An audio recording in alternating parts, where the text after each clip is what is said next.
Sayang, buat makeup semua kali hijau. Next week abang belanja gelang emas 1. Gelang emas? Serius lah? Sumpah lah. Pergi ke kedai membeli cincau. Dasar mak kau hijau. Demi gelang emas, aku relakan.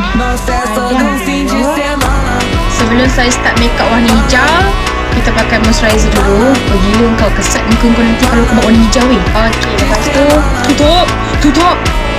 Blend. Lepas tu kita pakai sunscreen. Rasa gelabah weh, macam happy sangat ni.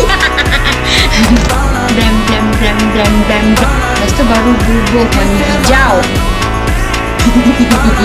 Okey, lepas tu kita pakai eyeshadow.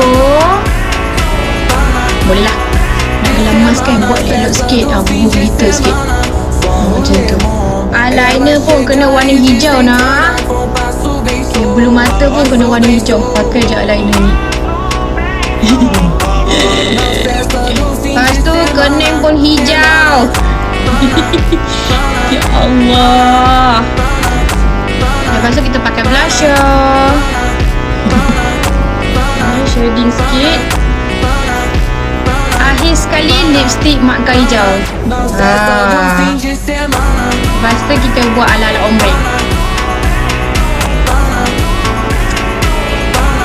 Dah siap. Okey, sekejap aku panggil lelaki aku. Abang. Sini sekejap. Abang, saya dah buat dah. Janji. Cepat bang. Jadi janji depan followers. Abang saja je nak suruh buat konten. Okey. Minggu depan. Minggu depan.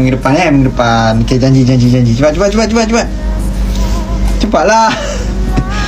Okey, janji. Minggu depan Dah senyum. Okey. Macam Fiona.